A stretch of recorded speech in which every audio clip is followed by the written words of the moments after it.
Hare Krishna, welcome you all in the class. आज की Bhagavad Gita class में आप सभी का बहुत बहुत स्वागत है। तो आज पाप मोचनी एकादशी भी है, तो भगवान की कृपा से हमें ये सब करने का मौका मिला। नहीं तो प्रकल्प में ही दिन बीत जाता है। भगवान की बड़ी कृपा है कि हम लोग भगवत गीता जो है संघ में अध्ययन कर रहे हैं। तो बहुत ही इंपॉर्टेंट टॉपिक चल रहा है। हम लोग ने भगवत गीता 8वां श्लोक किया था पिछली बार, है ना। 10.8, है ना। तो जैसा आपकी मैंने बताया था कि ये चतुर्श्लोकी भगवत गीता है ना, और ये बहुत ही इंपॉर्टेंट सेक्शन है। तो कुछ टेक्निकल प्रॉब्लम के कारण हमने ठीक से स्लाइड्स जो है वो नहीं दिखा पाई थी। तो अभी हम 8 को रिवाइज करेंगे, है ना। और मैंने आप लोगों को बोला था, गृह कार्य दिया था कि आप लोग ये श्लोक लर्न कीजिए, है ना। तो उम्मीद है आप लोग लर्न कर रहे होंगे और एक दूसरे को कॉल कर लीजिए ताकि सारे लोग क्लास ज्वाइन कर ले। ठीक है। तो क्लास शुरू करने से पहले हम प्रार्थना कर लेते हैं। नमः ओम विष्णु पादाय कृष्ण प्रेष्ठाय भूतले श्रीमते भक्ति वेदांत स्वामी निधि नामिने नमस्ते सारस्वती देवे गौरवाणी प्रचारिणे निर्विशेष शून्यवादी पाश्चात्य देशितारिणे प्रेम से कहो जय श्री कृष्ण चैतन्य प्रभु नित्यानंद श्री अद्वैत गदाधर सरस्वती गौर भक्त वृंद। हरे कृष्ण कृष्ण कृष्ण हरे हरे, हरे राम राम राम हरे हरे। श्री प्रभुपाद की जय। आप सभी गौर भक्त वृंद की। आप लोग तैयार हैं, राइट, चतुर्श्लोकी भगवत गीता समझने के। तो देखिए, बुद्धि अल्प होती जा रही है ना। कलयुग के जीव हैं, हम सब कुछ नहीं पढ़ सकते, लेकिन ये 4 श्लोक भी पढ़ लेंगे, थोड़ा सा समझ लेंगे तो हम पूरी भगवत गीता समझ सकते हैं, है ना। तो ये श्लोका है 10.8 से 11। तो आइए हम 10.8 श्लोका जो है वो रिसाइट कर लेते हैं फिर से। नमो विष्णुपादाय कृष्णप्रेष्ठाय भूतले श्रीमते लोकनाथ स्वामिन् महाराज इति नामिने नमस्ते सारस्वते देवे गौरवाणी प्रचारिणे निर्विशेष शून्यवादी पाश्चात्य देशितारिणे। जय श्री कृष्ण चैतन्य प्रभु नित्यानंद श्री अद्वैत गदाधर श्रीवासादि गौर भक्त वृंद। Hare Krishna Krishna Krishna Hare Hare, Hare Rama Rama Rama Hare Hare. Thank you so much. Screen पे देखिए श्लोक आ गया है, आप लोग के पास बुक है। अहम सर्वस्य प्रभवो, बोलिए। अहम सर्वस्य प्रभु मत सर्वं प्रवर्तते मत सर्वं इति मत्वा भजन्ते माम् इति मत्वा बुधा भाव समन्विता। बुद्धा भाव संयुक्ता। इसका जो ट्रांसलेशन है थोड़ा पढ़िए प्रभु जी।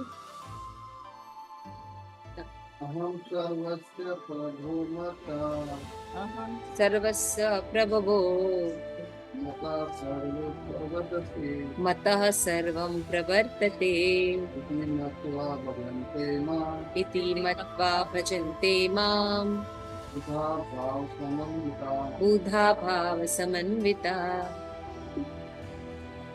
पढ़िए अनुवाद। मैं समस्त अध्यात्मिक तथा भौतिक जगतों का कारण हूँ। प्रत्येक वस्तु मेरी ही से अद्भुत है। जो बुद्धिमान या धनी मंत्री जानते हैं वे मेरी प्रेमा भक्ति में लगते हैं तथा हृदय से पूरी तरह मेरी पूजा में तत्पर रहते हैं। तो बस इसमें ये बताया गया कि भगवान क्या बता रहे हैं। सबसे पहला नॉलेज अपने बारे में। देखिए, जब तक हमें भगवान के बारे में तत्वतः नॉलेज नहीं होगा, तत्वतः मतलब एज इट इज नॉलेज, है ना। जब तक भगवान के बारे में एज इट इज नॉलेज नहीं होगा, हम बहुत से अप सिद्धांत में फंसे रहेंगे, है ना।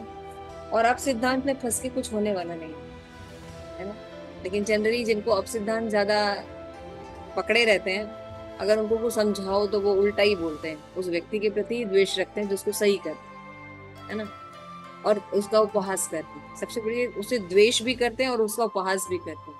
तीसरी चीज, अपनी गलती एक्सेप्ट नहीं करते, तो फिर कभी भी उनका सुधार नहीं हो सकता। तो भगवान ने भगवत गीता में बताया, क्या है बताया है। जब अर्जुन ने 8वें में, आप लोगों को याद होगा, कई प्रश्न पूछे, है ना, कि प्रणय काल में क्या होगा, भगवान लास्ट में क्वेश्चन पूछते हैं। कौन से पूछे? किम तद ब्रह्म किम आध्यात्म किम कर्म पुरुषोत्तम, कई चीजें उसने क्वेश्चन पूछे थे। तो उसमें क्वेश्चन भी पूछते हैं कि भाई आध्यात्म क्या है ना। आजकल आप लोग बहुत सुनते होंगे कि आ, एक होता है स्पिरिचुअल, स्पिरिचुअल होना, और एक होता है रिलीजन होना, रिलीजियस होना, है ना। दो शब्द हम लोग बहुत बोलते हैं, है ना। तो लोग स्पिरिचुअल का मतलब अपने अपने तरीके से लगाते हैं। स्पिरिचुअल का मतलब होता है अपने जो चक्रास है उनको खोल लेना, या समाधि में चले जाना, या जैसे कि जो नशेड़ी लोग होते हैं उसमें कि बड़े बड़े ड्रग्स लेके एक हाई लेवल पे चले जाना, फिर उसके बाद कुछ अनुभव होना, लाइक। तो इस स्पिरिचुअल का कई लोग अपने अपने तरीके से मतलब करते हैं। लेकिन भगवान भगवत गीता में भी जो बताते हैं आध्यात्म का मतलब होते हैं कि आध्यात्म का मतलब होता है जिसके पढ़ने से या जिसको करने से आपका जो स्वभाव है वो चेंज, है ना। आपका स्वभाव चेंज हो। तो स्वभाव चेंज होने का मतलब क्या है? अभी जो भौतिक जगत में लगा है, देह में लगा है, वो चेंज होना चाहिए। तो केवल स्वभाव का मतलब क्या होता है? यानी आपका जो सूक्ष्म रूप में जो मन है, उसमें जो थिंकिंग विलिंग फीलिंग ये सब चेंज होना है। अगर आप चेंज नहीं हो रहे हैं तो स्पिरिचुअलिज्म का कोई मतलब नहीं। भगवान ने ये परिभाषा, लेकिन हम लोग कुछ और ही लेते हैं उसको, है ना। तो स्पिरिचुअल का मतलब होता है हमारी सभी चीजों में जब चेंज आता है ज्ञान के बाद। क्योंकि क्या कर रहे हैं, अभी हम गलत जगह अपना दिमाग लगा रहे हैं, इसलिए उसके बारे में जानते हैं सारी चीजें, नहीं। मतलब आध्यात्म का मतलब होता है कि आपके स्वभाव में परिवर्तन, change should be there, change in your heart, है ना। चित्त में परिवर्तन आना बहुत जरूरी है ना। तब तब उसका मतलब होता है कि व्यक्ति आध्यात्म। तो यहाँ पे भी देखिए वहां भगवान जो है ये सब बताते हैं, तो भगवान फिर अर्जुन को एक्सप्लेन कर रहे हैं कि भगवान तत्व है क्या। जब कोई विभू हो, बड़ा हो, और हम अणु हो, छोटे हो, तो हम कभी भी उनके बारे में नहीं जान सकते जब तक कि वो अपने बारे में हमें ना हो, है ना। क्लियर हो रहा है पद्मा माता जी, क्लियर? हाँ माता जी। जैसे कोई बड़ा व्यक्ति होता है तो वो, उसके बारे में हम नहीं जान सकते, है ना। जैसे कोई पिता होता है तो पुत्र कितना उसके बारे में जानते हैं, उसके बाद आया, है ना। अभी भगवान ने भगवत गीता में कहा ना कि मेरे बारे में कोई नहीं जान सकता, ऋषि है कोई भी नहीं जान सकता, मनु है कोई भी नहीं जान सकता। क्यों? क्योंकि मैं सबको उत्पन्न करता हूँ। तो कैसे भगवान के बारे में जाना जा सकता है? जब भगवान अपने बारे में खुद बताए। भगवत गीता में अब भगवान जो है अपने बारे में खुद बता रहे हैं। क्या बता रहे हैं? इसमें देखिए शब्द है अहम सर्वस्य प्रभवः मतः सर्वम प्रवर्तते। शब्द देखिए, इति मत्वा भजन्ते माम मूढ़ा भाव समन्विता। ठीक है ना। अब हम इसको और देखेंगे, नेक्स्ट स्लाइड। तो हमने इसको देख लिए थे, इसलिए हम इसको जस्ट रिकैप कर रहे हैं, आप लोगों को समझाया था हमने। तो भगवान इसमें देखिएगा कई श्लोक बताए हैं जिसमें लिखा है कि भगवान ही श्लोक है ना। तो दो शब्द आते हैं, अहम सर्वस्व प्रभुः और मतः सर्वम प्रवर्तते। अहम कि मैं ही सभी चीजों का स्रोत हूँ। क्लियर हो रहा है? एवरीथिंग जो सबको उत्पन्न करने वाले कौन है? भगवान। ये बात जानी। तुमको लगता है हमको तो पता चल गया? नहीं, पता नहीं चला। अगर ये पता चल जाए कि सभी के स्रोत भगवान है, तो हमारे अंदर काम रहे ही नहीं, ईर्ष्या रही ही नहीं, किसी के प्रति क्रोध रहे ही नहीं। तो ये पता नहीं है, इसको प्रैक्टिस करना पड़ता है। अहम सर्वस्व प्रभव, मैं ही सभी चीजों का स्रोत हूँ, और मतः सर्वम प्रवर्तते, और मेरे मतः सर्वम प्रवर्तते, प्रवृत्ति माने चेष्टा कर, है ना, कि जितना चलायमान हो, कि केवल उत्पन्न नहीं करते हैं, उसको चलायमान भी भगवान ही करते हैं। क्लियर होगा?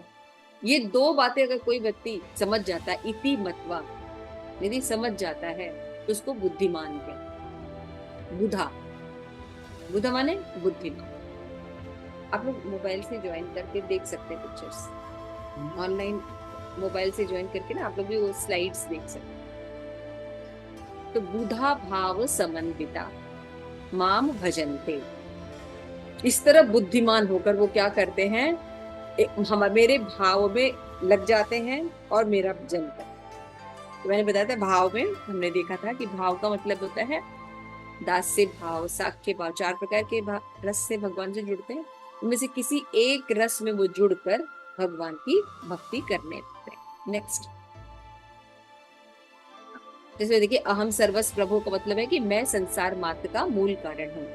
नेक्स्ट, हाँ तो इसको स्थापित करने के लिए कई श्लोक हैं, जैसे ब्रह्म संहिता का श्लोक है 5.1, ईश्वरः परमः कृष्णः सच्चिदानंद विग्रह अनादिरादिर्गोविंदम सर्व कारण कारणम। इसमें देखिए ब्रह्मा स्वयं कह रहे हैं, क्या कह रहे हैं कि कृष्ण कौन है, परम ईश्वर, और कैसे सच्चिदानंद विग्रह, और भगवान ही अनादिर आदिर गोविंद हैं, सबके आदि हैं, और सर्व कारण का, सभी कारणों के कारण। नहीं पता, ओके। इसके बाद देखिए और भी कई जगह ये बताया जाता है अहम सर्वस्व प्रभु, भगवान जो है सब चीज के कारण है ना। तो भगवत गीता में बताया कि 5 प्रकार के कारण होते हैं ना, कोई कार्य होता है तो उसमें 5 प्रकार के कारण इन्वॉल्व होते हैं तब कोई कार्य होता है। क्लियर है ना, स्थान, इंद्रिय, चेष्टाएं, पढ़ा, आत्मा और व्यक्ति की जो इंद्रियां हैं, इंद्रियों की चेष्टाएं हैं, स्थान है, परमात्मा है, ये सब आपने पढ़ा होगा 18 चैप्टर में, मैंने कई बार बताया। तो 3 प्रकार के कॉज होते हैं, यानी 3 प्रकार के कार्य होते हैं यदि कोई घटना होती है तो। एक होता है इमीडिएट कॉज, एक होता है रिमोट कॉज, एक होता है एब्सोल्यूट कॉज। ये सब मैंने पिछले क्लास में बताया था श्लोक। तो इमीडिएट कॉज मतलब होता है मतलब तुरंत जो सामने होता है, जो तुरंत होता है उसको इमीडिएट कॉज कहते हैं। और रिमोट कॉज का मतलब होता है कि किस कर्म से हो रहा है ना, हमारे जो कर्म हैं जिनके कारण हो रहा है उसको रिमोट कॉज बोलेंगे। और एब्सोल्यूट कॉज मतलब जो भगवान परम कारण, तो इसको हमने अच्छे से समझा था, मैंने बताया भी था। और आगे चलिए, तो ये 3 कारण होते हैं किसी भी घटना के लिए। तो गोपाल तापनी उपनिषद में भी बताया यो ब्राह्मण विधाति पूर्वो वे वेदांश गापयन्ति स्मः कृष्ण, इसमें भी बताया गया है। नेक्स्ट, गोपाल तापनी में बताया गया कि भगवान है, भगवान ही कारण है। फिर महा उपनिषद में बताया एको वे नारायण आसीन ब्रह्म, है ना, ये सब श्लोका में ही दिया हुआ। तो उसमें भगवान बताए नारायण ही परम है, अहम सर्वस्व प्रभु का, है ना। और भी बहुत से उपनिषद है जिनमें ये देखिए भगवत गीता में भी भगवान बताते हैं ना कि मेरे से ऊपर जिक्र कहते अपरिमिताम सत्माम प्रकृति विधि में पराम जीव भूत महाबाबो यद्देहं धार्यते जगत, है ना, मैंने इसको धारण किया, बताते हैं भगवान 7.5। फिर आगे और भी है भगवत गीता 7.7, भगवान ये भी बताते हैं ना मेरे से ऊपर कोई सत्य नहीं है, धनंजय मैं ही सत्य श्रेष्ठ। हाँ, जैसे कि मणि सूत्र का देखते ना, एक नेकलेस है, नेकलेस में जो धागा होता है उस धागे पर सारे बीट्स जो है वो लगे होते हैं, तो वो लगे हुए हैं क्यों, क्योंकि धागा है। उसी तरह भगवान आधार रहते हैं लेकिन दिखाई नहीं देते, लेकिन लगता है सब अपने आप में, लेकिन अपने आप नहीं हो रहा है, भगवान पीछे रहते हैं। ठीक है, नेक्स्ट। तो देखिए यहाँ पे 10 अवतार की पिक्चर है, भगवान के 10 अवतार हैं, है ना। तो भगवान ही कारण है, हर समय भगवान आते हैं इस सृष्टि को उत्पन्न करने के लिए, है ना, पालन करने के लिए, संहार करने के लिए भगवान आते हैं। तो ये सब एग्जाम्पल्स हैं कि ऐसा ही भगवान ही करते हैं, है ना, कोई जीव या कोई साइंटिस्ट नहीं करता, है ना, बल्कि भगवान हर चीज के कारण है, वो करते हैं, है ना। आगे नेक्स्ट, फिर हमने इस शब्द में देखा था मतः सर्वम प्रवर्तते, यानी मुझसे ही सारा संसार प्रवृत्त होता है, यानी चेष्टा करता है, प्रलय चलायमान। मैंने बताया अहम सर्वस्व प्रभव, मेरे से उत्पन्न होता है, और मतः सर्वम प्रवर्तते, मेरे द्वारा ही चलायमान होता है। नेक्स्ट, तो संसार में उत्पत्ति, स्थिति, प्रलय, पालन, संरक्षण आदि जितनी भी चेष्टाएं, जितने भी कार्य होते हैं वो सब मेरे द्वारा होते हैं, मेरे द्वारा होते हैं। है ना।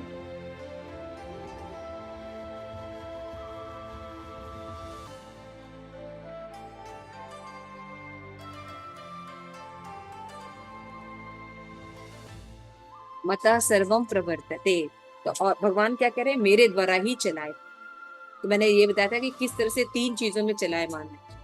कॉस्मो कॉस्मोलॉजिकल मैंने देखा था कि कैसे है, टेरेस्ट्रियल और फिजियोलॉजिकल। कॉस्मोलॉजिकल क्या है, जैसे भगवान ने बताया 15:12 में कि उनसे ही जो है आदित्य के तेज हैं, सूर्य का तेज उनके द्वारा है ना, अग्नि है, तो भगवान ने सबका भी पालन करते हैं।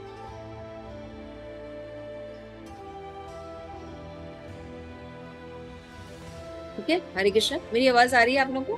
15.12 तो भगवान बताते हैं ना कॉस्मोलॉजिकल, है ना, जितनी भी चीजें, ग्रह हैं, नक्षत्र हैं, कौन निर्माण कर रहा है? चांद है, सूरज है, सब अग्नि है, किसने निर्माण किया? कोई साइंटिस्ट ने निर्माण किया है, या किसी वैज्ञानिक ने, या किसी व्यक्ति ने? कोई किसी ने नहीं, भगवान ने निर्माण किया। सब अपने ग्रह में घूम रहे हैं, धूरी पर हैं, है ना, कोई एक दूसरे से टकरा नहीं रहा है। जैसे पृथ्वी अगर जरा सा सूर्य के आगे हो तो जल जाएगी, थोड़ा सा पीछे हो तो इतना बर्फ में चली जाएगी। तो एग्जैक्ट पोजीशन पे कौन रख रहा है? तो कॉस्मोलॉजिकल जो कारण होते हैं वो भी भगवान होते हैं, और ये भगवत गीता में स्वयं भगवान डिक्लेयर करते हैं, जैसे श्लोकास है। फिर उसके बाद देखते हैं कि और भी मता सर्वम कैसे भगवान कह रहे हैं कि मेरे द्वारा ही सब कुछ हो रहा है टेरेस्ट्रियल। तो क्या हो रहा है यहाँ पे बताते हैं भगवान, गामिष्य च भूतानि धार्यते अमोजोयम पुष्पानि, है ना, पृथ्वी टेरेस्ट्रियल, तो पृथ्वी पर जितनी चीजें होती है ना। भगवान ही बता रहे पुष्प की गंध में हूँ, सोमो भूतवा रसात्मका, चंद्रमा की जो किरणें निकलती हैं उससे सब कुछ जो है वनस्पतियां बनती हैं, सब कुछ भगवान बता रहे हैं। तो 15:30 में भगवान बता रहे हैं टेरेस्ट्रियल कारण भी भगवान है ना। और फिर इसके बाद फिजियोलॉजिकल लेवल, यानी हमारे शरीर की संरचना अगर ले लीजिए तो उसके कारण भी भगवान है ना। बनाने से तो बात छोड़ दीजिए, हर चीज को चलाते भी भगवान है। इवन छोटा सा जो खाना खाते हैं, है ना, अभी जो क्लास में प्रसाद होगा, मतलब वो प्रसाद का जो पाचन है वो भी हम नहीं करते हैं। भगवान बोलते हैं हम वैश्वनारो भूतवा 15.40 में, प्राणिनाम देम आश्रिता प्राण पान समायुक्ता पचायु चतुर्विध, है ना, 5 प्रकार के जो अन्न खाते हैं उनका भी पाचन कौन करते हैं? भगवान करते हैं। देखिए, लेकिन सब कुछ क्या हम सोचते हैं, भ्रम बस हम करते हैं, क्या सोचते हैं, हम करते हैं। फिर आगे देखिए, हाँ, इसमें देखिए 2 शब्द आया, अहम सर्वस्व प्रभवो मत सर्वम प्रवर्त। ये सर्वम शब्द 2 बार आया है ना। अहम सर्वस्व प्रभु मत सर्वम प्रवर्तते, यानी पहले का मतलब है कि भगवान ही उत्पादक है, उत्पन्न करते हैं। अहम सर्वस्व प्रभु, मैं उत्पादन करता। और फिर मत सर्वम प्रवर्तते मतलब भगवान ही उसका संचालन करते हैं, चलाते हैं, उसका पालन करते हैं। तो ये दोनों कार्य कौन करता है? भगवान, है ना। लेकिन पेरेंट्स क्या सोचते हैं, हम कर, बच्चा बच्चा हमने उत्पन्न किया है, पालन कर, कितना भ्रम है ना। और भगवान क्या कह रहे हैं कि उत्पादन तो क्या छोड़ो, मैं पालन भी मैं ही करता हूँ, चलायमान भी मेरे वजह से होता है। तो भगवान पकड़े हुए हैं, इसलिए सब चीज का पालन, है ना। ठीक है, इति मत्वा, तो इस तरह मानकर, इस प्रकार मानकर क्या है, नेक्स्ट, इति मत्वा भजन्ते मां, है ना। तो शब्द आया इति मत्वा। तो मैंने बताया था कि यहाँ पे देखिए एक एक शब्द जब लगाया जा रहा है, इति मत्वा का क्या मतलब है कि मत्वा शब्द दिया गया है, ज्ञातवा नहीं, ज्ञातवा नहीं, मत्वा मान कर, यानी जान कर, है ना। ज्ञातवा जो होते हैं बुद्धि के द्वारा, जानना केवल बुद्धि के द्वारा होता है। आप देख रहे हैं कितना सुंदर साइकिल पे दोनों बैठे हैं, बुद्धि और हृदय, देख रहे हैं।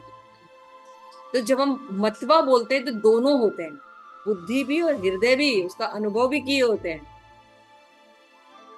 तो यानी ये 2 चीजें जो हैं कि भगवान ही सर्वस्व हैं और भगवान ही सभी चीज के स्रोत हैं, भगवान ही सभी चीज का प्रवर्तते करते हैं, यानी चेष्टाएं भी भगवान ही करते हैं। ये 2 बातें जो कैसे मान कर, बुद्धि से भी समझा है और अनुभव भी है, ये 2 बातें जब मतवा होगी तभी वो बुधा होगा, यानी बुद्धिमान। और फिर क्या करेगा वो, एकमात्र मेरा भजन करेगा। सीधी सी बात, जब मान गया कि सब कुछ भगवान का है और भगवान ही इसको पालन करते हैं, तो क्या करेगा, भगवान की ही भक्ति करेगा, है ना? आगे चलते हैं। क्लियर हो रहा है ये? मैं जल्दी जल्दी चल रही हूँ क्योंकि हमने पीछे पढ़ चुके हैं। आगे चलिए। हाँ, तो फिर यही बोलते हैं, लेकिन अगर दो बातों को कोई नहीं मानता तो क्या करें, जो कि हम सब बैठे ही हैं। ज्यादातर लोग तो नहीं ही मानते हैं, सोचते हैं कि मान रहे हैं, है ना? तो अगर कोई ये नहीं मानता कि हम सर्वस्व प्रभु भगवान सब कुछ है, ऐसा नहीं मानता, मैं हूँ, मैंने उत्पन्न किया, ये मेरा घर है, मेरा परिवार, मैंने उत्पन्न किया, ऐसा मानते हैं, तो उनमें भोक्ता पन रहता है, भोक्तृत्व, खुद को भोक्ता मानता, और फिर जंजाल में फंस जाता है। भोक्ता तो है नहीं, भोगने जाता है, सोचता है कि वो भोगता है, हम भोगेंगे, लेकिन भोगा जाता है, लोग उसका एंजॉय कर रहे होते हैं, है ना? जैसे मान लीजिए कि हम सोचते हैं कि इस परिवार का मैं संचालक, मैं भोगता, मेरा परिवार है, मेरे एंजॉय के लिए, है ना? हम करने जाते हैं ऐसा, अपने आपको भोक्ता मानते हैं, तो क्या करना पड़ता है, हमें ही दिन रात खटना पड़ता है, हमें ही पैसा कमाना पड़ता है, हमें ही मकान बनाना पड़ता है, तो पता चल रहा है हम ही सारा दिन सेवा कर रहे हैं, तो आनंद क्या ले रहे हैं? कमाते हैं ना। और कमाने उतना करके, मेहनत करके जो धन लेके आते हैं, उसको कमाता कौन है, उड़ाता कौन है? फैमिली मेंबर्स मौज कर रहे हैं, लेकिन हमको क्या लगता है, हम मौज कर रहे हैं। अब हम दिन भर पिस रहे हैं, है ना? चक्की में हम लोग पिस रहे हैं। तो जो अहम सर्वस्व प्रभु नहीं मानता, उसके अंदर भोक्तृत्व का भाव है, वो है नहीं, ये फॉल्स हुआ। उसी तरह जब ये कोई व्यक्ति है, कहता है कि मतः सर्वम प्रवर्तते, मैं ही सब चीज को चलाता हूँ, मैं न रहूं तो ये घर नहीं है, मैं न रहूंगा तो कोई कुछ नहीं कर सकता, है ना? तो वो उसका क्या हो जाएगा, उससे क्या डिफेक्ट आ जाता है कि मैं ही करता हूँ, कर्तव्यम, कर्तव्य, मैं ही करने वाला हूँ, कर्ता का भाव है। क्लियर हो रहा है? तो अगर ये दो चीजें नहीं मानेंगे तो बंधन के दोनों कारण, कर्ता और भोक्ता, दोनों हमारे अंदर। इसलिए ये जानना बहुत जरूरी है कि कर्ता कौन है और भोक्ता, है ना? इसका ये मतलब नहीं कि कल हम मर्डर कर दें फिर कहें भगवान करता है, भगवान भोगता है, भगवान के कारण ऐसा हो, ठीक है? ये इमीडिएट कॉज कौन है ना? गवर्नमेंट बताया है इसीलिए कि इमीडिएट कॉज कौन है, रिमोट कॉज कौन है, सब चेक करना पड़ेगा। वो घटना इसलिए घटी क्योंकि भाई घटना घटाने के लिए जो चीजें चाहिए वो भगवान ही प्रोवाइड करेंगे, तो एब्सोल्यूट कॉज अवश्य भगवान है, लेकिन हमारे कर्मों के कारण ऐसा हो रहा है ना? जैसे हमने एक एग्जांपल दिया था मच्छर का ना, मच्छर काटने से मलेरिया होता है, तो मच्छर इमीडिएट कॉज है, ठीक है ना? और मलेरिया क्या है, मलेरिया मतलब इतने लोग थे, वो मच्छर मुझे ही काटा, या मेरे अंदर इम्यूनिटी सिस्टम नहीं था, है ना, इसलिए हुआ। तो ये क्या हुआ, रिमोट, रिमोट। क्लियर हो?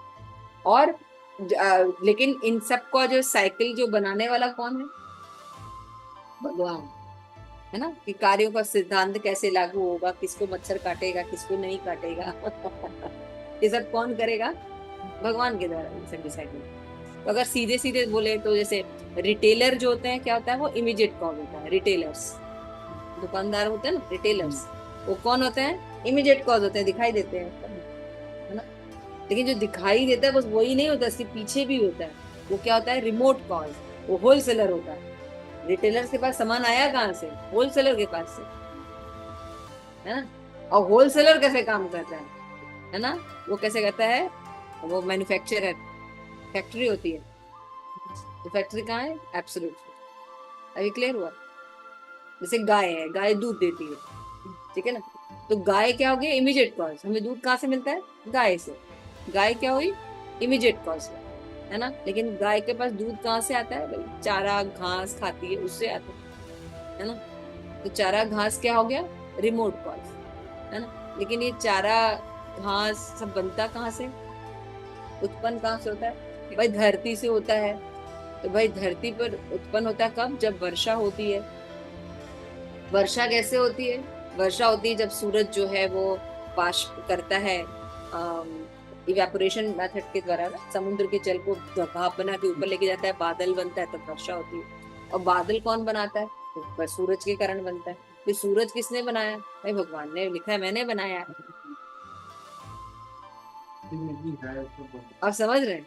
तो कारण तीन होते हैं, तो प्रोवाइड भगवान करते हैं, लेकिन जो बाकी इमीडिएट कॉज और रिमोट कॉज के कारण घटनाएं इस जगत में हो रही है, भगवान इस दुखालय में नहीं रहना चाहते, ना अपने बच्चों को रखना चाहते, इसीलिए तो बार बार निकाल के अपने घर वापस ले जाना चाहते हैं। क्लियर हो रहा है? कि कल को उल्टा मत बोलने की सभी कारण तो भगवान ही है, तो अपनी सारी गलतियां झूठ थोड़ी है भगवान के कारण हो रहा है, नहीं हमारे कारण हो रहा है, ये समझना पड़ेगा। क्लियर हो रहा है? तो अगर हम इन चीजों को नहीं मानेंगे तो भोक्ता और कर्ता हम अपने आप को मानेंगे, और इसीलिए हम इस बंधन में पड़े रहेंगे। आगे देखिए। हाँ, तो बुद्धिमान जन जो है जब इस भक्ति भाव से युक्त होते हैं तो क्या करेंगे? भगवान का भजन करते हैं। नेक्स्ट, तो भाव भक्ति का नेक्स्ट बुधा। तो बुधा लोग जो होते हैं वो क्या कौन होते हैं? जो केवल भगवान की सत्ता मानते हैं। ध्यान रखिए, बुधा का मतलब कौन होता है? ये नहीं कि देवी देवताओं को भगवान के समान समझ रहे हैं, उनको क्लियर है कि भगवान जो है वो भगवान है, देवी देवता उनके प्रतिनिधि हैं, और भगवान को मूल में मानना, भगवान के ही आश्रय है, ऐसी श्रद्धा रखना बुद्धिमानी है। तो बुद्धिमान कौन हुआ? पावनी माता जी। जानते हैं कि सब चीज के कारण, और उनको लगता है कि भाई मतलब कि ये जान गए हैं कि भगवान ही सब कुछ। हाँ, तो उन पर ही श्रद्धा रखो, अब अन्य श्रद्धा नहीं रहती है। भगवान ही है, उत्पन्न करने वाले भगवान। क्लियर हो रहा है? तो इसको बुद्धिमान कहते हैं, लेकिन हम लोग किसको कहते हैं? जो आईएएस ऑफिसर बने, पीसीएस बने, डॉक्टर बने, है ना, नेवी में जाए, नहीं, लेकिन हम लोग सोचते हैं कि वो बनना बुद्धिमानी है। भगवान यहाँ पे करे बुद्धिमान कौन है? जो ये समझता है अहम सर्वत्र प्रभु मत सर्वम प्रवर्तिते, ये दो बात जो समझता है वो बुद्धिमान। तो ये कितना अलग अलग विचार है ना, हमारे विचार भगवान से कितने अलग हैं। तो भगवत गीता पढ़ना कितना जरूरी है। हमारी भगवान से विचारधारा नहीं मिल रही है, इसीलिए दिक्कत है ना। मैंने बताया आध्यात्म का मतलब क्या होता है, स्वभाव में चेंज आना, ये स्वभाव में शिफ्टिंग करना है। इसीलिए शिल प्रभुपाद ने कृष्ण भावनामृत आंदोलन को सीरियसली स्टैब्लिश किया, क्योंकि दुनिया में इसकी जरूरत थी। जैसे मान लीजिए कोई दुख होता है, कोई महामारी आता है, तो हम लोग क्या करते हैं? प्रसाद बांटते हैं, दवा बांटते हैं, लेकिन उससे मूल कॉज नहीं खत्म होता। मूल कॉज क्या है? हम ये दो बातें स्वीकार नहीं। समझ में आ रहा है? हमारे जीवन में दिक्कत कहाँ से है? इवन देखिए, इतनी दिक्कत है कि जिस भाव में रह के शरीर त्यागते, फिर अगला शरीर, फिर अगला शरीर, भोगते चले जा रहे हैं श्रृंखला, लेकिन समझ नहीं रहे हैं, और अलग अलग प्रयास से उसको सॉल्व करने की कोशिश कर रहे हैं, क्योंकि इंटेलिजेंट व्यक्ति कोई मिला नहीं हमें, भक्त कोई मिला नहीं जो आश्रय तत्व को क्लियर कर सके कि तुम्हारे जीवन में प्रॉब्लम ही क्यों है। इस समझने वाली बात है ना। कितना सुंदर ज्ञान भगवान, देखिए तभी तो कह रहे 4 श्लोकों में पूरा भगवत गीता समझ में आ गया। तो भगवत गीता का पहला ज्ञान ही भगवान के पास। नेक्स्ट, तो फिर ऐसे भाव से युक्त होकर, मैंने बताया। नेक्स्ट, तो वैसे अपने भक्ति रसामृत सिंधु में देखा था कि भाव भक्ति का मतलब क्या होता है कि जब व्यक्ति शुद्ध सत्व के दिव्य पद पर की जाती है तो कृष्ण प्रेम रूपी सूर्य की किरण के समान। जैसे मान लीजिए अगर हम प्रेम को बोले कि 12 बजे का जो सूरज है वो प्रेम, तो जो सुबह उगेगा सूरज वो क्या हो गया? भाव। प्रेम के जस्ट पहले जो होता है अवस्था, उसको भाव कहते। क्लियर हो गया? भाव यानी भगवान को अपना फ्रेंड मानकर, भगवान को अपना मालिक मानकर, भगवान को अपना प्रेमी मानकर, भगवान को अपना बेटा मानकर जब हम भगवान के प्रति भक्ति करते हैं, ऐसा नहीं बस भगवान की भक्ति करते हैं, रिलेशन में संबंध ज्ञान के साथ अब व्यक्ति जुड़ जाता है जब ये दो बातें उसको समझ में आती है। देखिए, जब हमारा किसी से संबंध हो जाता है तो हम उससे बहुत ज्यादा प्रेम कर सकते हैं। कोई व्यक्ति बहुत सुंदर हो तो प्रेम हो जाता है, लेकिन उतना ज्यादा प्रेम नहीं होगा। बहुत बुद्धिमान हो तो प्रेम हो जाता है, किसी के ऊंचे घर में जन्म हो तो देख के प्रेम हो जाता है ना। वैसे बहुत से ऐश्वर्य है जिनको देखकर प्रेम हो जाता है, लेकिन जब तक हम उसके साथ रिलेशन में नहीं रहते वो विशेष प्रेम होता है, गाढ़ प्रेम होता है ना। जैसे आपका मालिक हो, प्रेम हो जाएगा, है ना। आपका बच्चा हो, विशेष प्रेम रहेगा ना। उसी तरह से अभी जब ये दो बातें कोई व्यक्ति मत्वा किया है ना, ज्ञातवा नहीं किया है, बुद्धिमानी से जानकर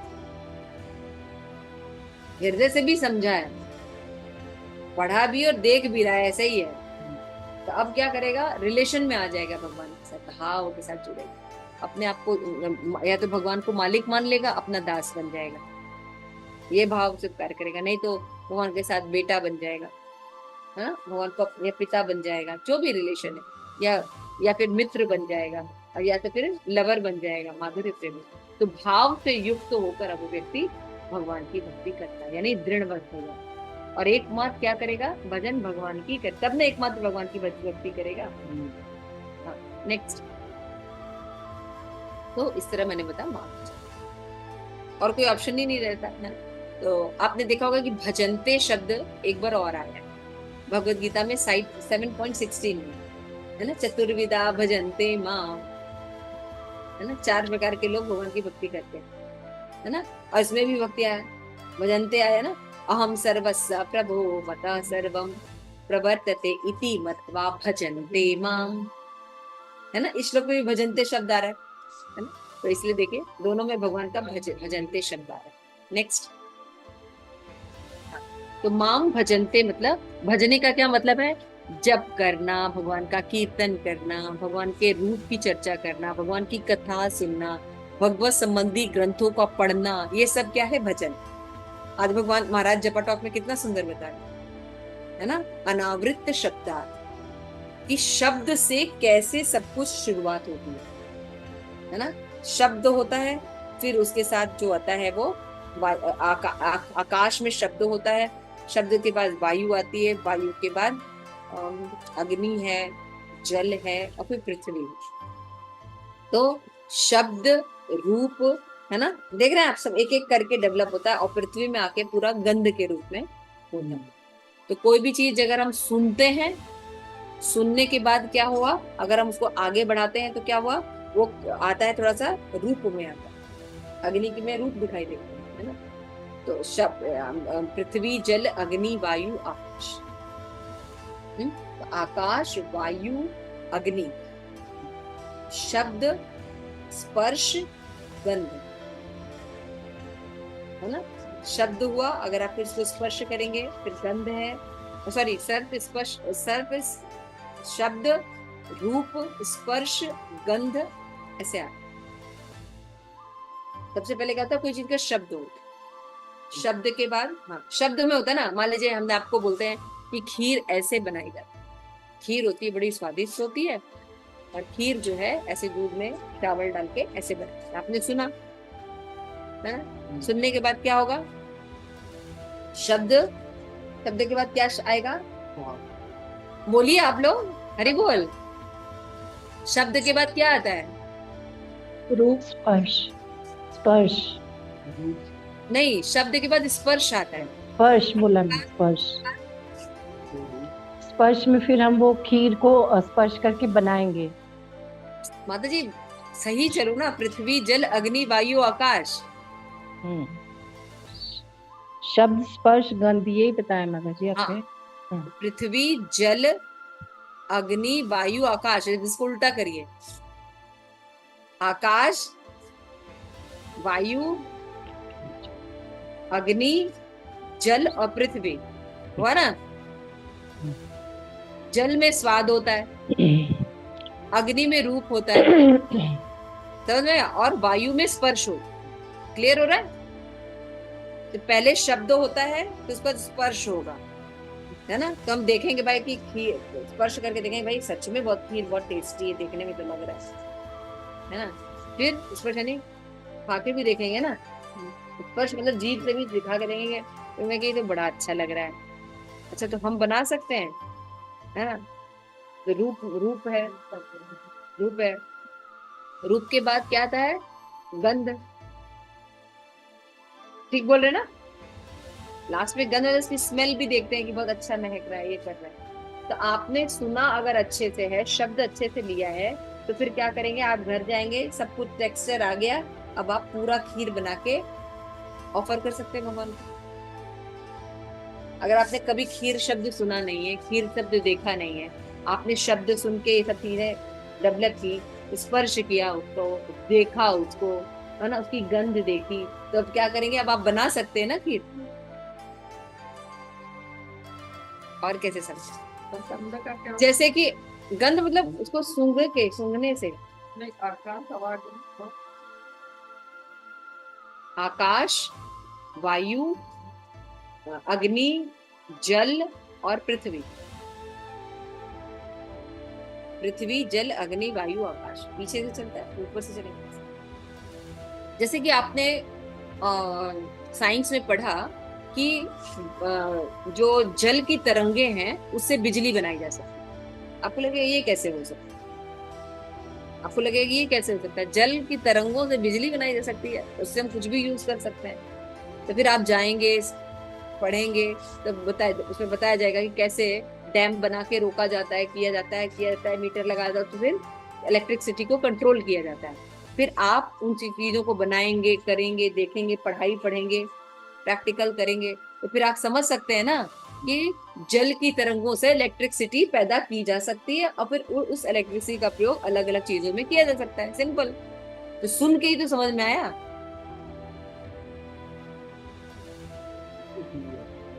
क्लियर हो? इसी तरह तब फिर क्या क्या हुआ, शब्द स्पर्श पृथ्वी, पृथ्वी का गंध है, इसका ध्यान करें। जल का स्वाद है, जल का स्वाद होता है, पृथ्वी का गंध है। ठीक है। तो भगवान का जो भजनते शब्द है, इसमें क्या क्या मतलब है, मतलब भगवान का कीर्तन करना, जप करना, ध्यान करना, कथा सुनना, पढ़ना, ये सब सब भजन होता है। इति मत्वा भजनते माम, यानी 24 घंटा फिर वो कर सकते हैं भक्ति, है ना। तो उससे क्या होता है, भगवान का नाम प्रकट होता है, नाम से रूप प्रकट होता है, रूप से गुण प्रकट होता है ना। समझ रहे हैं? इस तरह से भगवान जो है आपके सामने साक्षात हो जाता है। पहले सुनते हैं भगवान के बारे में, है ना, शब्द रूप में सुनते हैं, फिर क्या होता है, शब्द से हमें पता चलता है कैसे नाम, रूप, गुण, लीला, फिर धाम तक पता चलता, कहाँ रहते हैं वो, एड्रेस तक पता चलता है ना। तो महाराज जो एक बात बता रहे थे, वो विचार करने वाला था, बहुत सुंदर बता रहे थे कि ये शब्द ही बंधन का कारण है और ये शब्द ही मुक्ति का कारण है ना। फिर जैसे अगर हम भगवान के शब्द सुनते हैं, भगवान की भक्ति करते हैं, गीता भागवत पढ़ते हैं, उनके अनुसार जीवन चलते हैं, तो मुक्त हो जाएंगे। और हम अगर भौतिक जगत में ही रहते हैं, भौतिक जगत में बाबा ब्लैक शिप पढ़ते हैं और फिर बाकी मैं और ममेती पढ़ते रहते हैं, तो फिर इसी संसार में घूमने वाले हैं। क्लियर हो रहा है? तो शब्द ही बंधन के कारण है और शब्द ही मुक्ति के कारण है। इसीलिए भगवान करे अहम सर्वस्व, मैं हूँ, यानी मेरा नाम जपो, मेरा कीर्तन करो, मेरे बारे में प्रवचन करो, मेरे बारे में सुनो, मेरे बारे में उत्सव मनाओ, तो जितनी काम है वो मेरे बारे में करो। क्लियर हो रहा है? ये सब बहुत जरूरी है। जैसे ये दोनों चीज आज गुरु महाराज ने बताया, बहुत सुंदर है कि अगर आप मुक्त होना चाहते हैं तो किस शब्द का आप आश्रय ले रहे हैं, ये बहुत इंपॉर्टेंट है। अगर आप भगवान का आश्रय ले रहे हैं शब्द में और उसके हिसाब से जीवन कर रहे हैं, तो आप मुक्त हो जाए। और अगर आप भौतिक जगत के शब्दों का सहारा ले रहे हैं, तो आप यही रहने वाले और यही दुखों के चक्कर में चलते रहे। तो इसलिए भगवान यहाँ पे आके हमें भजन पे मां, लेकिन जो भक्त होते हैं वो अपना शब्द भगवान के रूप में कर देते हैं, तो नाम लेते हैं, जब तक उनका पूरा दिनचर्या अलग है, तो वो मुक्त हो जाते हैं। आगे चल, क्लियर हो रहा है? बहुत अच्छा महाराज के जपा टॉकर से वहां से भी आ गया। तो बहुत से लोगों ने भगवान का भजन किया है ना। भजन करने के लिए बहुत लोगों की जरूरत पड़ती है नहीं, है ना। बहुत से लोगों ने भजन किया है, 2-2 लोगों ने भजन किया है, कई ऋषियों ने भजन किया है। यहाँ पे देखिए शुद्धदेव गोस्वामी, परीक्षित महाराज, 88,000 ऋषि सुनते। अभी हम लोग वो जगह गए थे, शुक्रताल, है ना, कितनी सुंदर जगह है, गंगा का किनारा। ठीक है, इस तरह से वो एकमात्र भगवान का भजन करते हैं। आगे नाम भजन पे तो यहाँ पे देखिए, अहम सर्वस प्रभो मत सर्वम प्रवर्तते इति मत्वा भजन्ते माम बुधा भाव समन्विता।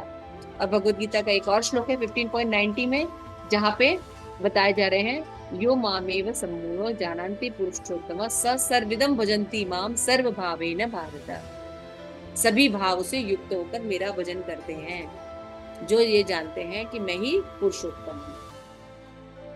है ना, उसी मिलता जुलता श्लोक। आगे चलिए। तो भगवद गीता का ये श्लोक है, अहम सर्वस प्रभो मत सर्वम प्रबंधते इति मत्वा भजन्ते माम बुधा भाव समन्विता। तो शॉर्ट में क्या है, दो चीजें समझनी है। अहम सर्वस्व प्रभो, दूसरा क्या है, मत सर्वम प्रबंधते। ठीक है ना, भगवान ही सब चीज को उत्पन्न करने वाले हैं और भगवान ही सब चीज की चेष्टा करते हैं, चलाए मान जाए। ये कोई मान जाए इति मत्वा, तो क्या होगा, बुधा भाव समन्विता माम। तो एक बार बुद्धिमान है और भगवान के साथ भाव में संबंध होकर एकमात्र भगवान का भजन करें। नेक्स्ट, तो भगवद गीता में 10.8 में भगवान ने कहा क्या, मैं संसार का मूल कारण हूँ, मुझसे ही प्रवृत्त होकर ऐसा मानकर बुद्धिमान भक्त मेरा भजन करते हैं। अब नेक्स्ट 10.9 जो श्लोक है, उसमें बताएंगे भगवान ये जो भक्त है किस तरह का भजन करते हैं।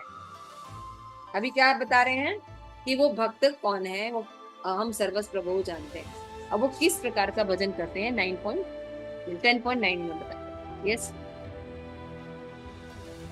तो इस श्लोक को पढ़ने से define Krishna as the source and sustainer of knowledge of Krishna is profoundly transformation inspiration to us to devote ourselves to him. इस तरह से जब कोई दो बातें समझ जाता है तो वो एकमात्र भगवान की भक्ति रखने के लिए इंस्पायर। नेक्स्ट,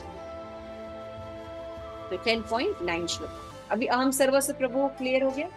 पहले श्लोक में भगवान अपने बारे में, ये भगवान अहम सर्वस्व प्रभु हैं और मतः सर्वम प्रवर्तते। दो चीज भगवान होते हैं, जो ये जान जाता है वो बुद्धिमान हो जाता है, और क्या करता है, भाव से युक्त होकर भगवान का भजन करते हैं। अभी भगवान बोल रहे हैं जो भजन करते हैं वो कैसे होते हैं, मत चित्ता मत गत प्राणा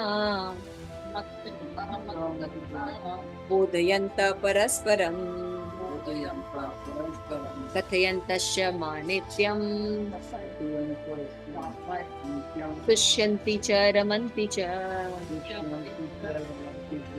ये इस श्लोक को पढ़िए तो इसका तात्पर्य आप पढ़िए, नरसिंह जी स्तुति में।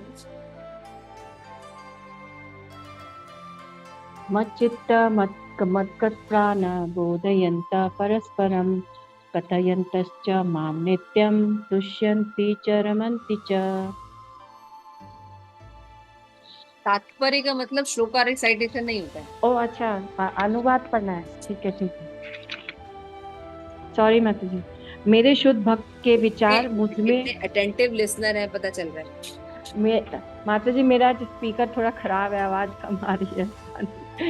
मेरे शुद्ध भक्त के विचार मुझ में वास करते हैं, उनके जीवन मेरी सेवा में अर्पित रहते हैं और वह एक दूसरे को ज्ञान प्रदान करते तथा मेरे विषय में बातें करते हुए परम संतोष तथा आनंद का अनुभव करते हैं। आगे तात्पर्य पढ़ना माता जी। हाँ। तात्पर्य एवं अनुवाद श्रील प्रभुपाद द्वारा। श्रील प्रभुपाद की जय। यहाँ जिन शुद्ध भक्तों के लक्षणों का उल्लेख हुआ है वे निरंतर भगवान की दिव्य प्रेमा भक्ति में रमे रहते हैं। उनके मन कृष्ण के चरण कमलों से हटते नहीं, वे दिव्य विषयों की ही चर्चा चलाते हैं। इस श्लोक में शुद्ध भक्त के लक्षणों का विशेष रूप से उल्लेख हुआ है। भगवत भक्त परमेश्वर के गुण तथा उनकी लीलाओं के गान में अहर्निश लगे रहते हैं। उनका हृदय तथा आत्माएं निरंतर कृष्ण में निमग्न रहती हैं और वे अन्य भक्तों से भगवान के विषय में बातें करने में आनंद अनुभव करते हैं। भक्ति की प्रारंभिक अवस्था में वे सेवा में ही दिव्य आनंद उठाते हैं और परिपक्व अवस्था में वे ईश्वर प्रेम को प्राप्त होते हैं। जब वे इस दिव्य स्थिति को प्राप्त कर लेते हैं तब वे उस सर्वोच्च सिद्धि का स्वाद लेते हैं जो भगवत धाम में प्राप्त होती है। भगवान चैतन्य दिव्य भक्ति की तुलना जीव के हृदय में बीज बोने से करते हैं। ब्रह्मांड के विभिन्न लोकों में असंख्य जीव विचरण करते रहते हैं। इनमें से कुछ ही भाग्यशाली होते हैं जिनकी शुद्ध भक्त से भेंट हो पाती है और जिन्हें भक्ति समझने का अवसर प्राप्त हो पाता है। यह भक्ति बीज के सदृश है। यदि इससे जीव के हृदय में वो दिए जाए और जीव हरे कृष्णा महामंत्र का श्रवण तथा कीर्तन करते रहें तो बीज अंकुरित होते हैं। जिस प्रकार की नियमित सींचते रहने से वृक्ष का बीज फलता है, भक्ति रूपी आध्यात्मिक पौधा इसको कंप्लीट कर लीजिए, फिर कोई दूसरा पढ़। भक्ति रूपी आध्यात्मिक पौधा क्रमशः बढ़ता रहता है जब तक वह ब्रह्मांड के आवरण को भेद कर ब्रह्म ज्योति में प्रवेश नहीं कर जाता। ब्रह्म ज्योति में भी यह पौधा तब तक बढ़ता जाता है जब तक वह उच्चतम लोक को नहीं प्राप्त कर लेता, जिसे गोलोक वृंदावन या कृष्ण का परम धाम कहते हैं। ये पैरा कंप्लीट कर लूं? पद्मावती जी पढ़ लीजिए, थोड़ा सा मिलके पढ़ लीजिए सब। हरे कृष्ण। हाँ, जिस गोलोक वृंदावन या कृष्ण का परम धाम कहते हैं, अतः तो अंततो गत्वा यह पौधा भगवान के चरण कमलों की शरण प्राप्त कर वही विश्राम पाता है। जिस प्रकार पौधों में क्रम से फूल तथा फल आते हैं, उसी प्रकार भक्ति रूपी पौधे में भी फल आते हैं और कीर्तन तथा श्रवण के रूप में उसका सिंचन चलता रहता है। चैतन्य चरितामृत में मध्य लीला अध्याय 19 भक्ति रूपी पौधे का विस्तार से वर्णन हुआ है। वहाँ यह बताया गया है कि जब पूर्ण पौधा भगवान के चरण कमलों की शरण ग्रहण कर लेता है तो मनुष्य पूर्णतः भगवत प्रेम में लीन हो जाता है। तब वह एक क्षण भी परमेश्वर के बिना नहीं रह पाता। जिस प्रकार की मछली जल के बिना नहीं रह सकती, ऐसी अवस्था में भक्त वास्तव में परमेश्वर के संसर्ग में दिव्य गुण प्राप्त कर लेता है। श्रीमद् भागवतम में भी भगवान तथा उनके भक्त के संबंध के विषय में ऐसी ही अनेक कथाएं हैं। इसलिए श्रीमद् भागवतम भक्तों को अत्यंत प्रिय है। जैसा कि भागवत में ही 12.13.18 में कहा गया है कि श्रीमद् भागवतम पुराण अमलम यद वैष्णवानाम प्रियम। ऐसी कथा में भौतिक कार्य, आर्थिक विकास, इंद्रिय तृप्ति या मोक्ष के विषय में कुछ भी नहीं है। श्रीमद् भागवतम ही एकमात्र ऐसी कथा है जिससे भगवान तथा उनके भक्तों की दिव्य प्रकृति का पूर्ण वर्णन मिलता है। फलतः कृष्ण भावना भावित जीव ऐसे दिव्य साहित्य के श्रवण में दिव्य रुचि दिखाते हैं। जिस प्रकार तरुण तथा तरुणी को परस्पर मिलने से आनंद प्राप्त होता है। हरे कृष्ण। हरे कृष्ण। मेरी आवाज आ रही है आप लोग को? हाँ माता जी। हाँ, तो यहाँ पे देखिए ये बहुत सुंदर श्लोक है। अब इसमें उन भक्तों के लक्षण बताए गए हैं कि वो किस प्रकार के भजनते करते हैं, है ना। क्योंकि अब भाई सुन लिया हमने तो हम भी तो भजन करना चाहेंगे, तो भगवान बता रहे हैं कि वो कैसा भजन करते हैं। तो यहाँ पे देखिए बताया गया, पहला शब्द है मच्चित्ता, मतगत प्राणा। दो शब्द है मच्चित्ता और मतगत प्राणा। बोधयंता परस्परम, है ना। तो परस्परम बोधयंता और माँ नित्यम कथम च। तो इस तरह से शब्द हैं, इनको हम समझने की कोशिश करेंगे। तो आगे चलिए। तो भगवत गीता में 10.8, मतलब जी पीछे चलो। भगवत गीता में 10.8 जो श्लोक है और 9 श्लोक है, इनमें आपस में क्या संबंध है ये भी जानना जरूरी है। एक श्लोक बोला फिर भगवान ने, और आप भक्तों के बारे में बता रहे हैं, तो भगवान अपने बारे में बोल के भक्तों के बारे में बता रहे हैं, दोनों में क्या संबंध है ना। तो ये बात हम समझ जाएंगे।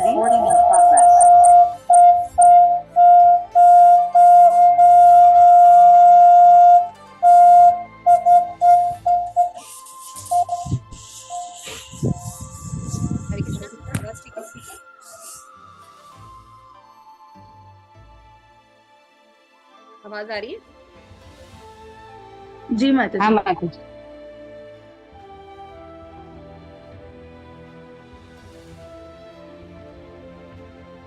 तो यहाँ पे हम देख रहे हैं कि जब 10.8 श्लोक में हम ये समझ जाते हैं कि संसार का मूल कारण भगवान है, और सारा संसार प्रवृत्त हो रहा है भगवान के कारण, अगर हम ऐसा मानकर जो बुद्धिमान लोग जो होते हैं वो केवल भगवान के भजन में लग जाते हैं। तो उन भक्तों का भजन किस प्रकार का होता है, इस प्रकार का इन दोनों का रिलेशन। आगे चलते हैं। तो देखिए यहाँ पे भी बताया गया, जैसे पराशर मुनि जो है वो ये एक्सप्लेन करते हैं कि जैसे कि कोई भी श्लोक पढ़ते हैं या कुछ भी करते हैं तो उनका जब व्याख्यान देना होता है तो उसमें जो है 5 एलिमेंट का होना, 5 लक्षण होना बहुत जरूरी है। तो इससे क्या होता है, किसी भी श्लोका को समझना बहुत आसान क्लियर हो रहा है। जैसे पद विच्छेद पदार्थोक्ति विग्रहो वाक्य योजना आक्षेपस्य समाधानम व्याख्यानम पंच लक्षणम। तो क्या क्या चीजें होनी चाहिए किसी भी श्लोक को पढ़ने के लिए। सबसे पहले जो होना चाहिए वो होता है पद छेद। श्लोक है उसको क्या करते हैं, मैंने बताया ना, मत चित्ता मत गत बोल रहे थे ना, अलग अलग विच्छेद कर दिया मैंने शब्दों को। आपने देखा प्रभुपाद का ऐसा है ना, श्लोका है शब्द, उसके बाद संधि में ही मोटे मोटे में ब्लैक ब्लैक में उसको संधि विच्छेद कर दिया है, ये है ना पद विच्छेद। याद आ रहा है, देख रहे हैं आप लोग? हाँ, पद विच्छेद किया ना। फिर उसके बाद क्या है, पदार्थ उक्ति। पदार्थ उक्ति का मतलब होता है कि अब उसका अर्थ बताएंगे, अलग अलग अर्थ है, लक्षण है, ये सब चीजें एक्सप्लेन करेंगे। फिर विग्रह। विग्रह का मतलब होता है जैसे कि कहीं संधि है, कहीं दोनों को मिला के एक लिखना है, तो वो फिर एक एक अक्षर को अलग करके लिखा गया। आप देखिए ब्लैक में विग्रह करते हैं। फिर उसके बाद क्या करते हैं, वाक्य योजना बनाते हैं, यानी अन्वय करते हैं। अन्वय का मतलब कहता है, मान लीजिए कोई चीज पोइट्री फॉर्म में लिखी है, जैसे भगवत गीता पोइट्री फॉर्म में लिखी है, अगर आप इसका ट्रांसलेशन करेंगे तो एक ट्रांसलेशन इधर आएगा, एक ट्रांसलेशन उधर जाएगा। जैसे बोधयंत परस्परम है, और जब हम ट्रांसलेशन कर रहे थे परस्पर बोधयंत बोल रहे हैं ताकि मीनिंग समझ में आए, इसको कहते हैं अन्वय करना, है ना। और फिर कहते हैं आक्षेप समाधाना, यानी अगर मान लीजिए कोई श्लोका पढ़ते समय कोई कुछ क्वेश्चन पूछ रहा है, कुछ उसका आक्षेप कर रहा है, तो उसको पूरी तरह समाधान करना चाहिए। तो ये 5 चीजें अगर जिस श्लोक में होती हैं तब उसको बोलते हैं कि सही से किसी श्लोक की व्याख्या की गई। तो हम लोग को बहुत जान के खुशी होगी कि हम लोग के श्रील प्रभुपाद ने ये 5 लक्षण जो है अपनी बुक में दिए हुए हैं, है ना। इसीलिए देखिए, जैसी श्रील प्रभुपाद की भगवत गीता, भागवतम, चैतन्य चरितामृत समझ में आती है, अगर आप नॉर्मल कोई और ग्रंथ पढ़िए तो उतना आपको समझ में नहीं आएगा। क्लियर है? तो फिर उसके बाद आगे चलिए। तो पहला शब्द जो आएगा वो है मच्चित्ता मतगत प्राणा बोधयंत परस्परम कथयंतस्य मानित्यम तुष्यन्ति च रमन्ति च। ये श्लोक है हमारा। अब देखिए इसका पद विभाग और संधि कैसे किया गया। मच्चित्ता मदगत प्राणा, ये शब्द है। मत चित्त, थोड़ा समझ में आ रहा है। चित्त माने हृदय, मत माने मेरा, मद गद प्राणा मेरा प्राण, बोधयंत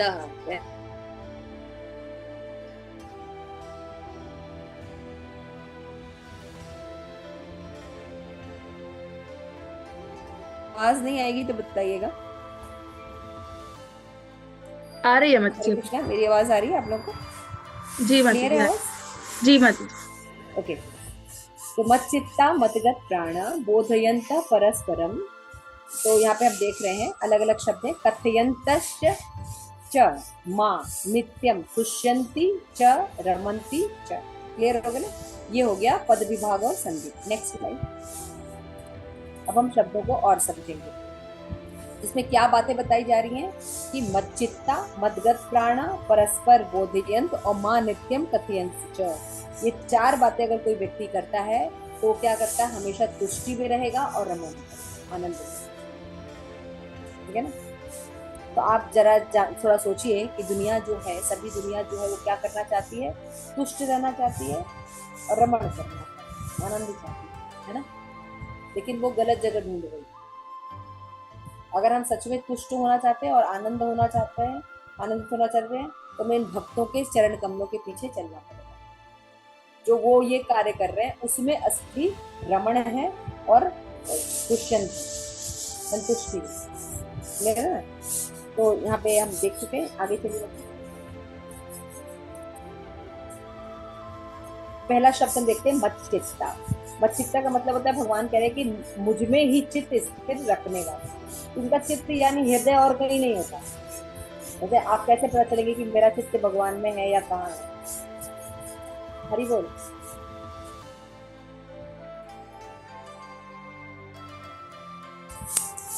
हरि बोल।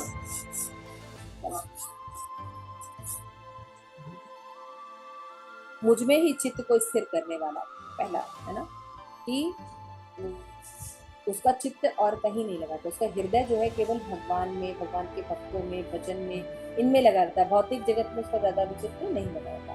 एक रोज एग्जाम्पल देखते हैं मच्चित्ता का क्या क्या है, आगे चलते हैं। तो यहाँ पे देखिए, जैसे गोपियां हैं वो क्या कर रही हैं, देखिए बहुत सुंदर श्लोक है श्रीमद् भागवतम का 10:44-50।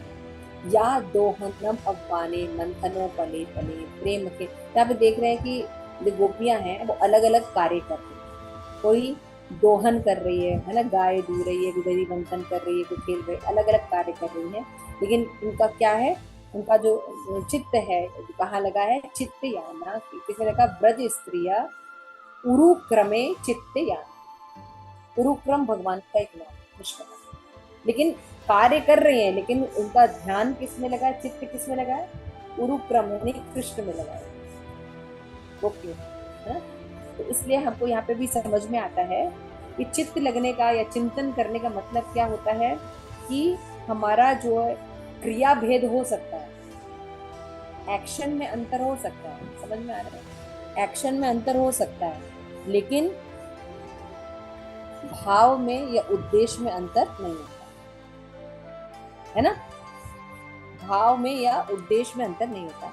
कोई क्रिया अलग कर सकता है, कोई बुक पढ़ सकता है ना, कोई धाम यात्रा कर सकता है ना, कोई जो है वो भगवान के दर्शन कर सकता है, कोई भगवान का भोग बना सकता है, लेकिन सबका उद्देश्य क्या रहता है, भगवान की तुष्टि के लिए कार्य। क्लियर हो रहा है? Recording in progress.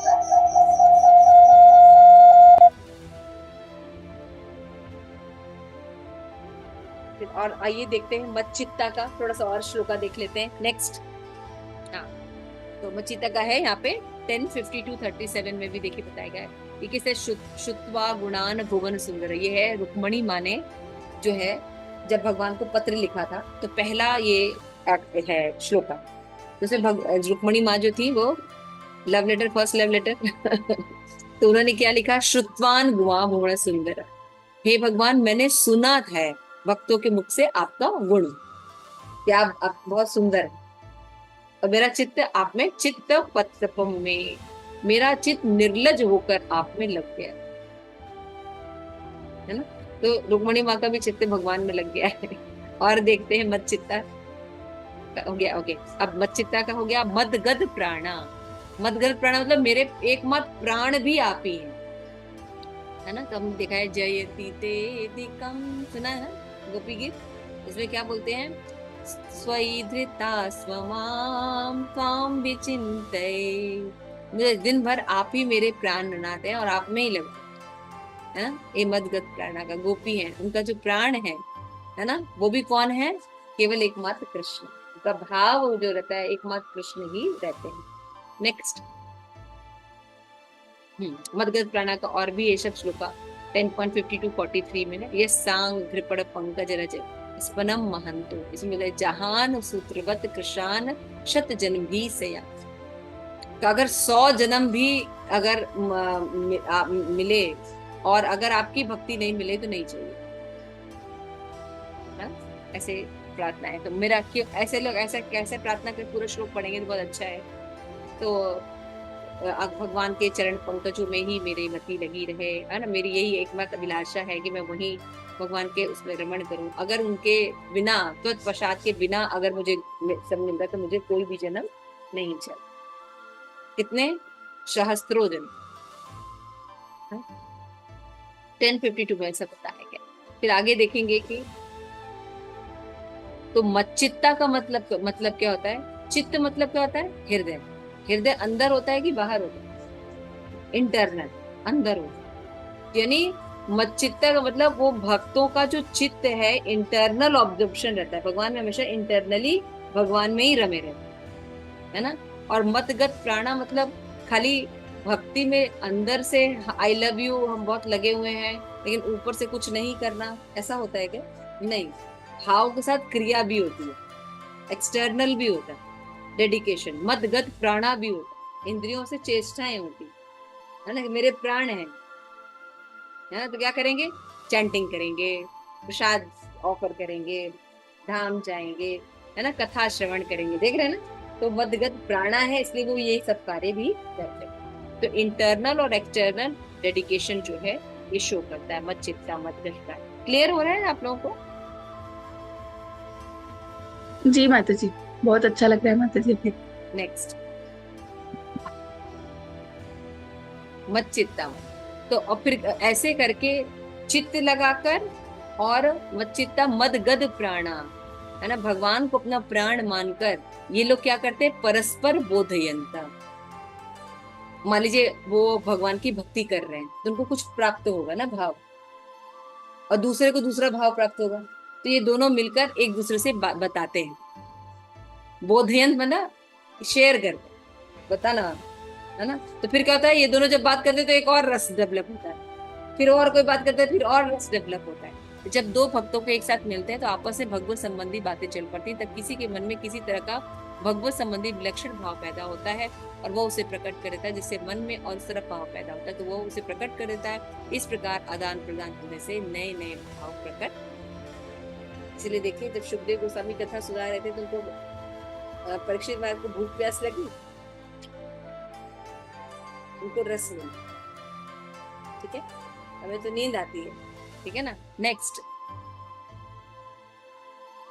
तो यहाँ पे देखिए, यहाँ पे कई एग्जाम्पल हैं। परस्पर बोधयंत सतामय सारभिरा निसर्गो यद वाणी शुद्ध चेत सामपि, ये भागवतम का 10.32 श्लोक है। स्त्रिया विटामनपि साधु वार्ता, हमेशा साधु वार्ता में जो है मन भ्रमण करता, बोधयंत, परस्पर बोधयंत। यस, नेक्स्ट, और भी बहुत से एग्जाम्पल है। तो देख सकते हैं कि जब हम परस्पर बोधयंत करते हैं तो ऐसा नहीं कि बहुत लोग रहेंगे तभी परस्पर बोधयंत हो, केवल 2 लोग मिलते हैं उसमें भी बोधयंत है ना। जैसे फर्स्ट है, देखिए, माधवेंद्रपुरी हैं और भगवान खड़े हुए, है ना, बस वो कथा चल रही है ना, माधवेंद्रपुरी की कथा चल रही है।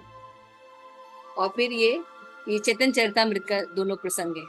उसमें क्या होता है, चैतन्य महाप्रभु जो है 4 लोगों को लेकर यात्रा के लिए निकले, तो जब वो माधवेंद्रपुरी के पास आते हैं दर्शन करने के लिए, तो चैतन्य महाप्रभु कथा सुनाते हैं माधवेंद्रपुरी की, और बाकी 3 लोग सुनते हैं। कितने लोग?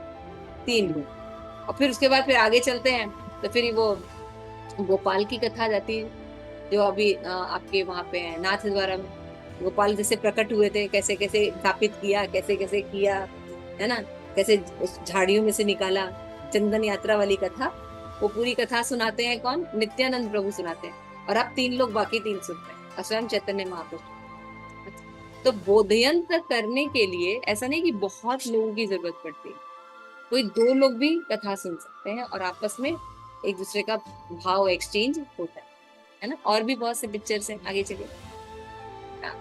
ये देखिए, मैत्रेय और विदुर संवाद, कितने लोग थे? 2 लोग, है ना। इनका संवाद भागवतम में है, जिसको पढ़कर हजारों करोड़ों लोग जो है वो भगवान के भक्त बन रहे हैं, है ना। उसी तरह व्यासदेव नारद, कितने लोग थे? 2 लोग, उनका संवाद सुन के हम सब भक्त बन रहे हैं, भागवतम में चर्चा पढ़ते है ना। षड गोस्वामी कितने थे? 6, पूरे जंगल में अकेले रहते थे, आपस में बोधयंत भगवान के भावों को एक्शन कर देते हैं और अपने तुष्यंती च रमंती च करते हैं। तो भक्त का मतलब क्या है? वो जरूर बोधयंत करते हैं, बातचीत जरूर करते हैं। नेक्स्ट,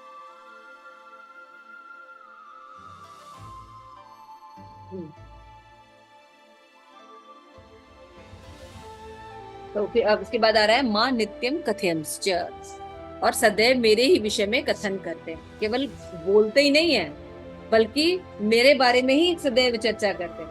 आगे, तो बोधयंत और कथयंत 2 शब्द है ना। तो यानी बोध कब होता है? अनुभव के द्वारा, है ना। बोध करते ना, हम इस चीज का बोध भी कर लिए, मतलब क्या है, हमें अनुभव भी हुआ।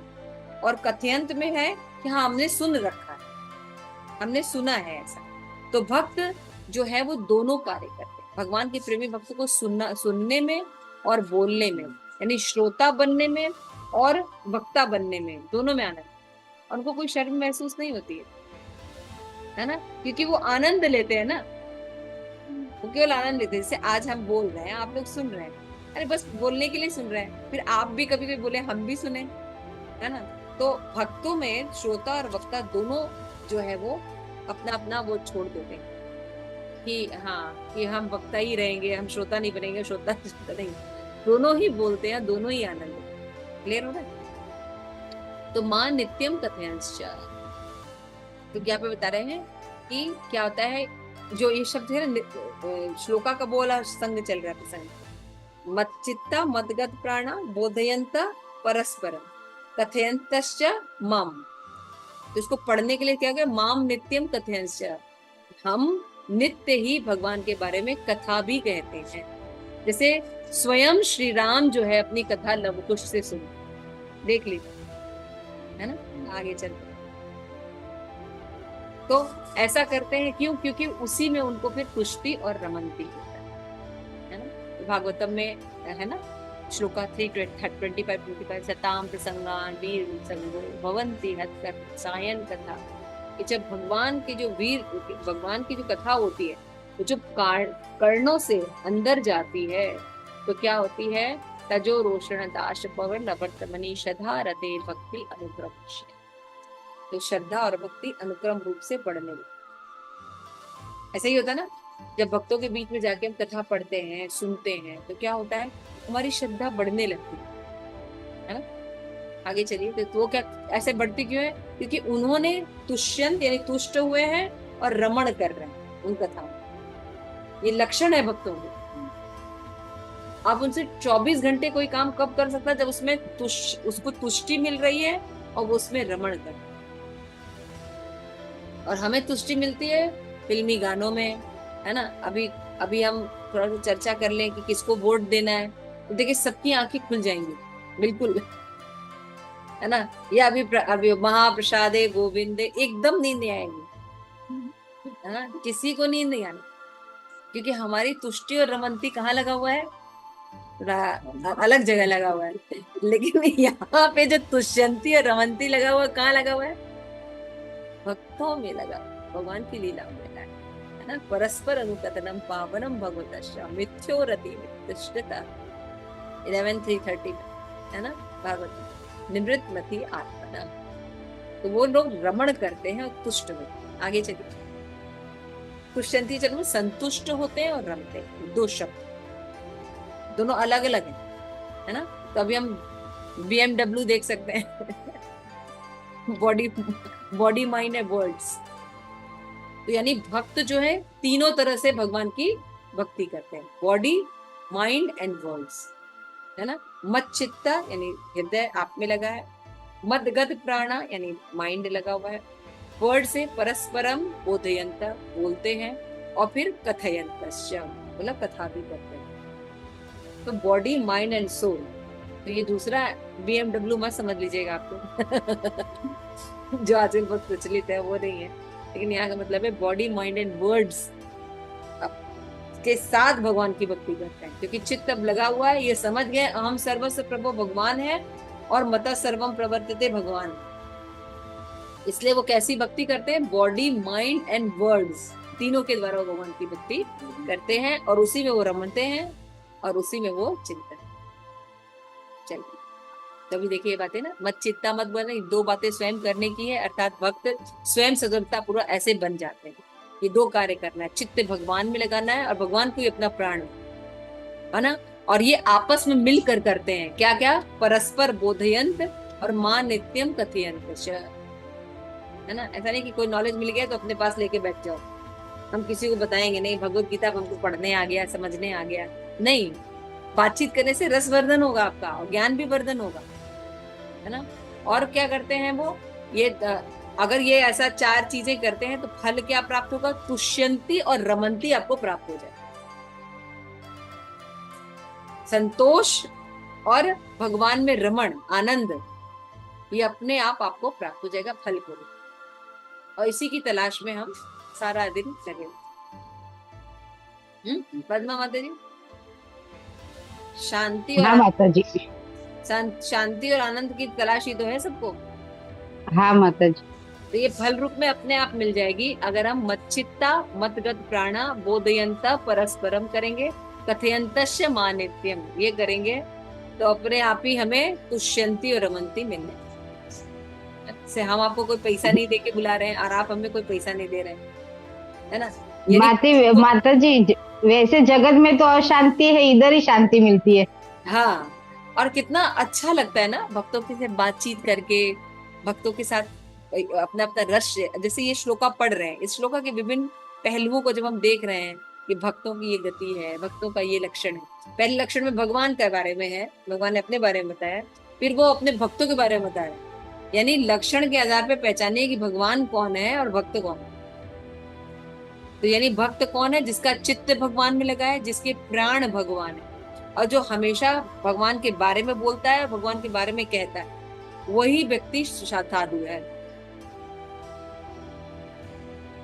जो इधर उधर थोड़ा देर क्लास चली, 2 घंटा तो बोला, लेकिन उसके बाद अपने अपने में काम में लग गया, वो भक्त नहीं है। तो अपना अपना चेक कर लीजिए। ठीक है ना। आगे तो यहाँ पे 9वां 10वां श्लोक फिर है कि पहले 9वां श्लोक में क्या होता है कि भगवान को मूल मारकर बुद्धिमान भक्त किस प्रकार भगवान का कथन करते हैं, ऐसे भक्तों के प्रति भगवान का आदान प्रदान कैसा होता है, ये हम 10th में। अब देखे भगवान ने क्या कहा कि ये मेरे भक्तों के भजन की प्रक्रिया है, ऐसा भजन वो करते हैं। तो भाई ऐसा भजन करते तो भगवान और उनका संबंध कैसा, आदान प्रदान कैसा होता है, ये 10वें श्लोक में भगवान करते हैं। ठीक है। तो नेक्स्ट 2 श्लोक जो है हम नेक्स्ट क्लास में करेंगे, क्योंकि 1 बज गया, काफी देर भी हो रही, सभी प्रसाद वगैरह कीजिए। किसी का कोई प्रश्न है या? Thank you so much. Shri Prabhupada की जय।